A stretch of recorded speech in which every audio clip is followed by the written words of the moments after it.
भारत की खेती अब एक नए दौर में प्रवेश करने जा रही है। अब सवाल सिर्फ फसल उगाने का नहीं बल्कि टेक्नोलॉजी से कमाई बढ़ाने का है। क्या आने वाले समय में किसान लैब में तैयार टेक्नोलॉजी से अपनी आय दोगुनी कर पाएगा?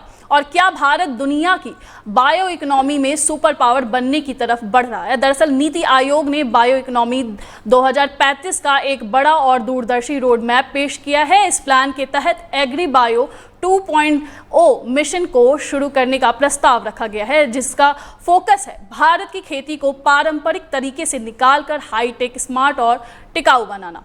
एग्री बायो 2.0 मिशन का मतलब है कि खेती में बायोटेक्नोलॉजी का इस्तेमाल बढ़ाना, यानी वैज्ञानिक अब ऐसी फसलें विकसित करेंगे जो कम पानी में भी अच्छी पैदावार दे सके, ज़्यादा तापमान झेल सके और कीट रोगों से खुद ही लड़ने में सक्षम हो।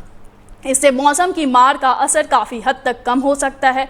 अगर इसे ज़मीन पर सही तरीके से लागू किया गया तो किसानों को हर सीजन में होने वाले नुकसान से काफ़ी राहत मिल सकती है। बार बार सूखा, बाढ़ या बीमारी से फसल खराब होने का खतरा कम होगा और उत्पादन ज़्यादा स्थिर रहेगा।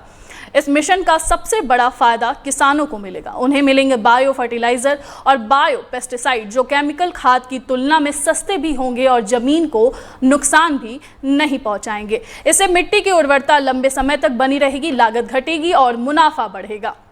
सरकार का लक्ष्य है कि 2035 तक भारत की बायो इकोनॉमी को कई गुना बढ़ाया जाए। इससे न सिर्फ खेती मजबूत होगी बल्कि बायोटेक, फूड प्रोसेसिंग और एग्री स्टार्टअप्स में लाखों करोड़ों रोजगार के नए अवसर भी पैदा होंगे। यानी साफ है कि आने वाले समय में खेती सिर्फ खेतों तक सीमित नहीं रहेगी। इसमें लैब रिसर्च, डेटा, एआई और नई टेक्नोलॉजी का बड़ा रोल होगा। ये बदलाव भारत के कृषि सेक्टर को पूरी तरह से नया रूप दे सकता है। अब सबसे बड़ा सवाल यही है, क्या ये बायो इकोनॉमी प्लान सच में किसानों की आय बढ़ाने में सफल होगा?